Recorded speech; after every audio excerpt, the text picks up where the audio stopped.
Class 12th chapter 7 integrals exercise 7.1 find the following integrals in exercises 6 to 20। 6 से लेकर 20 तक के जितने भी क्वेश्चन है 20 माइनस 6 करेंगे तो 14 और एक 6 को प्लस करें तो 15 क्वेश्चन होंगे। 5 क्वेश्चन पहले सॉल्व किए, अब 6 से लेकर 20 तक के 15 क्वेश्चन में आपको इंटीग्रल्स फाइंड आउट करना है। तो 6 से लेकर 20 तक मैं एक एक क्वेश्चन लेते जाता हूँ। Question number 6, integral of 4e3x + 1 dx। देखिए इंटीग्रल के क्वेश्चन को अपन i के इक्वल ले लेते हैं। i के इक्वल इसको सपोज कर लो और सॉल्व करना शुरू कर दो।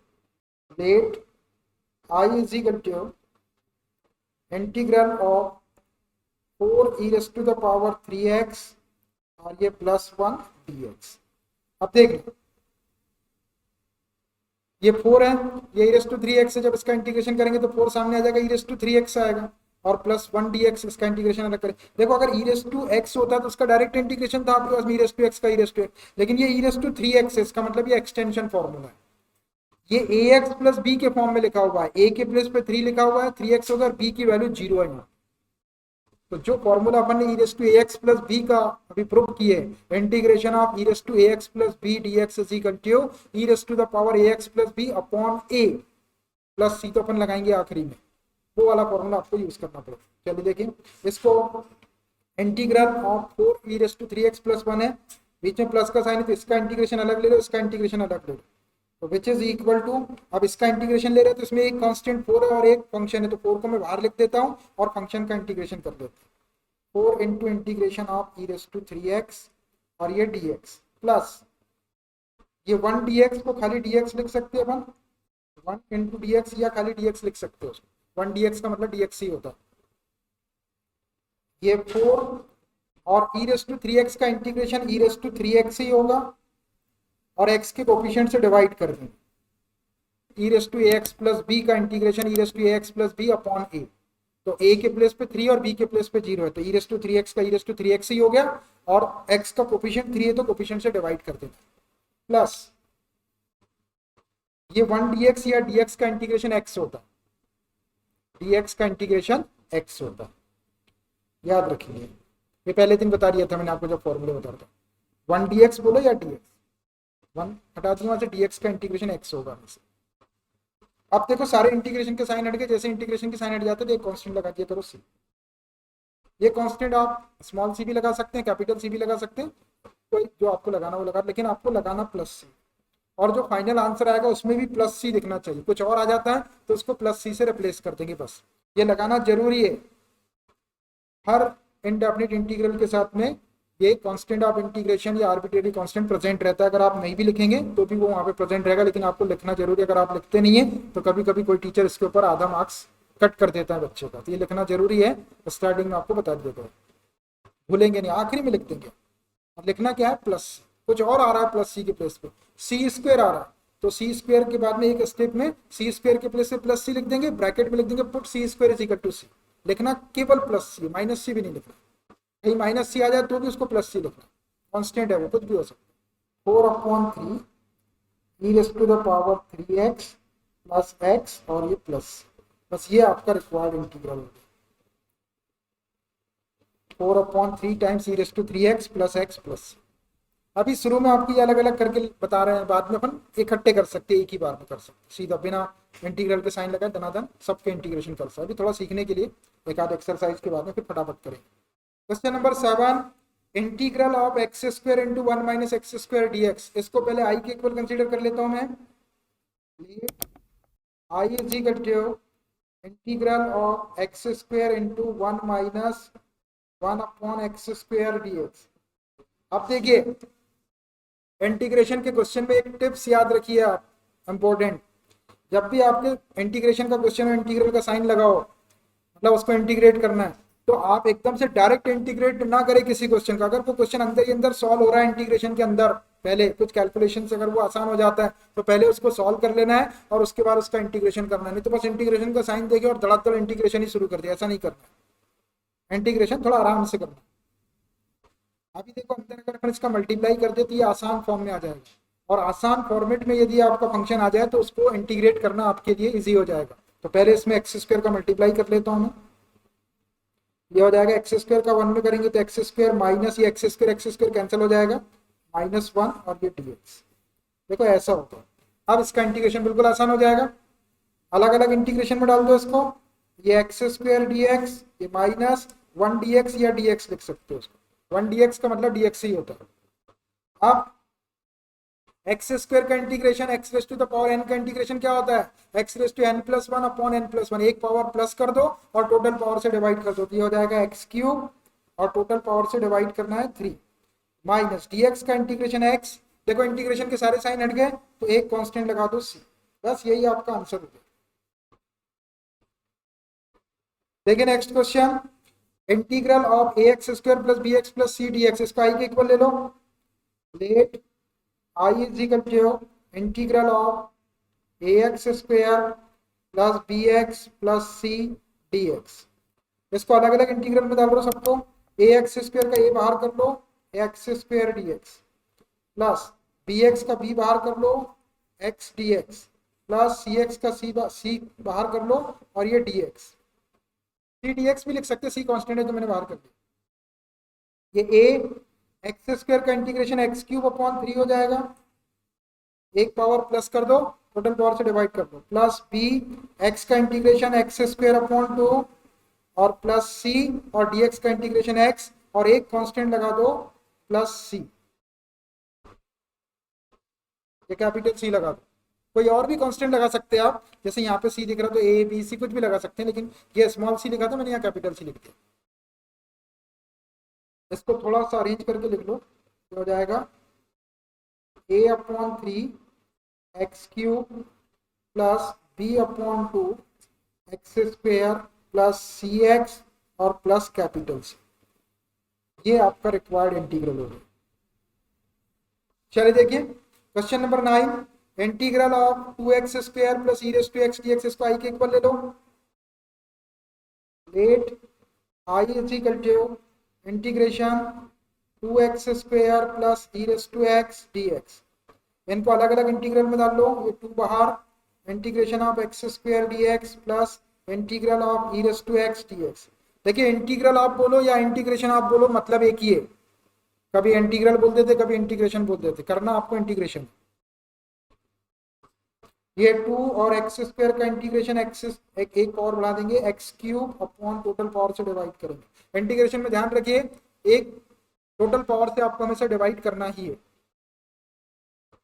Plus e raise to x का integration e raise to x ही होता है, ये स्टैंडर्ड फॉर्म था सीधा, तो ई रेस टू एक्स का ई रेस टू एक्स, कभी कभी एक्सटेंडेड फॉर्म आ जाता है e raise to x plus b वाला, तो उसको भी वैसे ही करते जैसे ई रेस टू एक्स के करते, लेकिन उसमें एक्स का जो कोफिशिएंट रहता है उससे भी डिवाइड कर देते, और सब इंटीग्रल हो गया तो प्लस सी लगा, इसको अरेंज करके लिख लो, 2/3 x cube plus e raise to x plus c, ये आपका रिक्वायर्ड इंटीग्रल हो गया आपका given function, 2/3 x cube plus e raise to x plus C.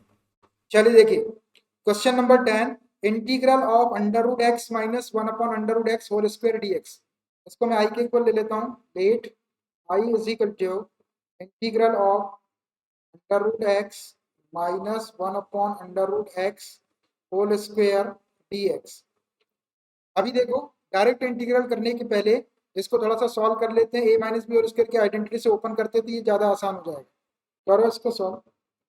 Integral of under root x का स्क्वायर करेंगे तो x हो जाएगा, प्लस बी स्क्वायर करेंगे तो 1/x हो जाएगा, -2ab करेंगे तो -2 हो जाएगा। देखो 2 a के प्लेस पे √x है और b के प्लेस पे 1/√x, तो √x कैंसिल होकर -2 आ जाएगा बस, और ये dx। अब सारी टर्म ऐसे फॉर्म में आ गई जिसका इंटीग्रेशन आपको पता है, तो इंटीग्रेशन ऑफ, अब देखो x का इंटीग्रेशन डायरेक्ट कर देता हूं मैं, छोटी छोटी टर्म है तो अलग अलग इंटीग्रेशन का साइन नहीं लगा रहा, x का integration x square upon 2 plus 1/x का integration log mode of x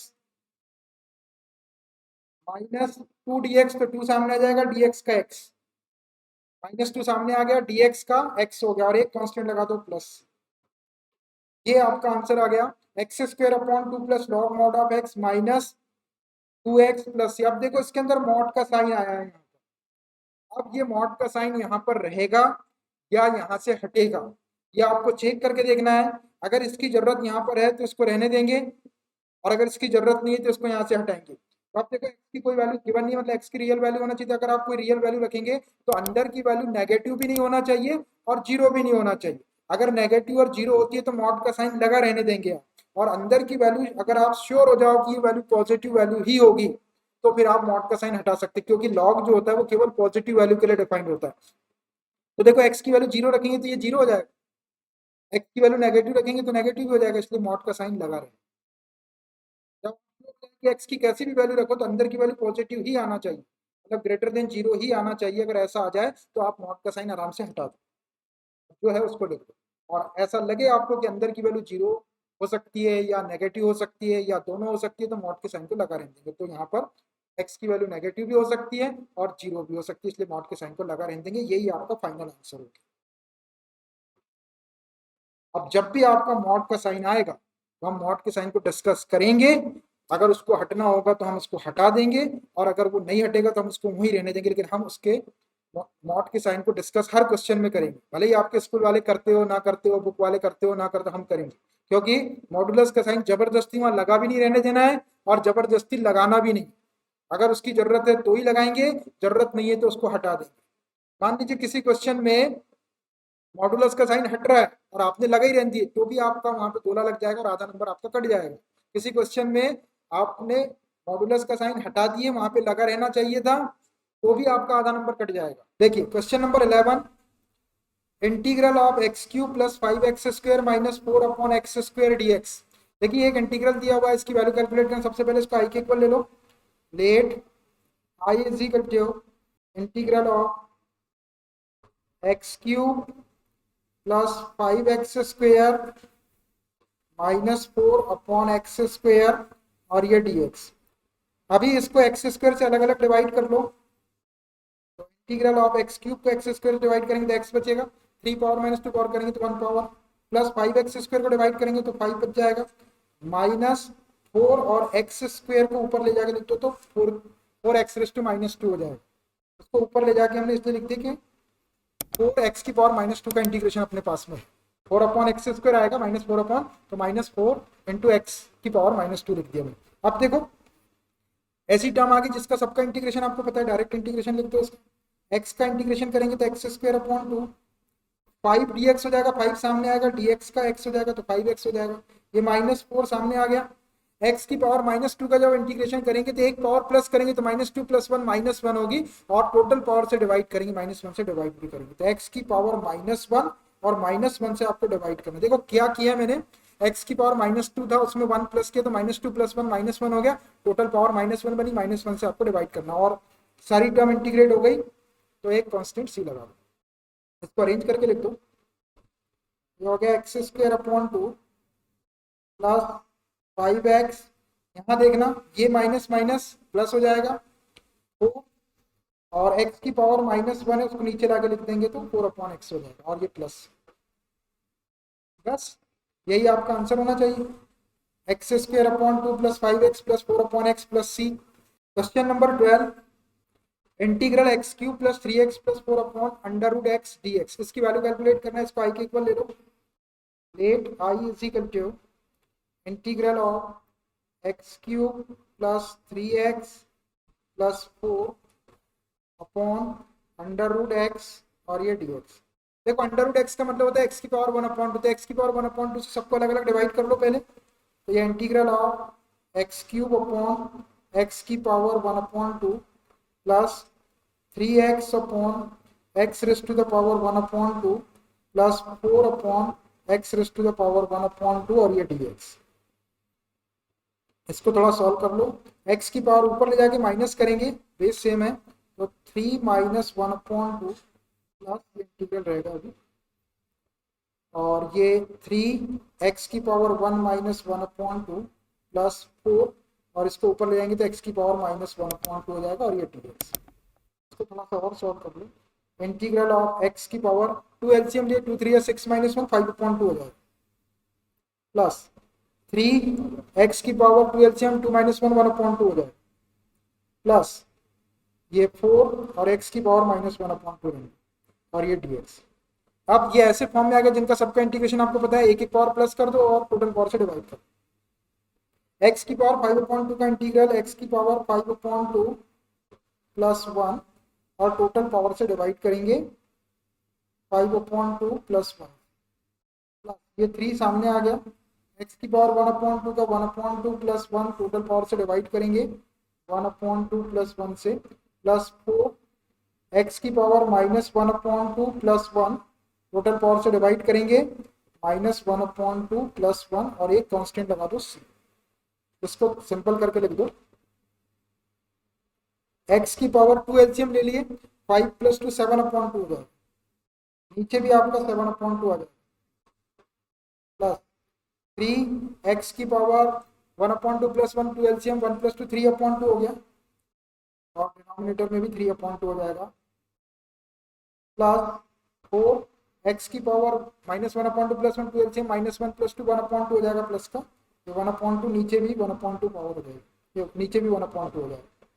तो एलसीएम लेके सॉल्व करेंगे तो अब ये डबल फ्रैक्शन में आ गया तो ये 2/7 हो जाएगा, ये 3 से 3 को कैंसिल कर लो, 2 ऊपर चला जाएगा, ये 3 से 3 कैंसिल और ये वाला 2 ऊपर जाके मल्टीप्लाई हो जाएगा, क्या हुआ विच इज इक्वल टू ये 2/7 हो गया x⁻⁷ 7/2 प्लस ये 2 ऊपर जाएगा 2x⁻³ 3/2 प्लस ये 2 ऊपर जाके 2 ऊपर जाए 8 हो जाएगा x⁻1/2 1/2 और प्लस, बस यही आपका आंसर होना चाहिए। आप चाहे तो ये 1/2 पावर जो है इसको अंडर रूट के अंदर लिख सकते हैं, लिखना चाहे तो √x लिख सकते हैं अगर लिखना चाहे तो, और नहीं तो ऐसे ही लिख दो, वैसे बुक में आंसर वैसा आ रहा होगा। तो ये 2/7 x की पावर 7/2 प्लस 2x⁻³ प्लस 8 और 1/2 पावर को अंडर रूट x लिख लो प्लस c, बस ये आपका आंसर होगा।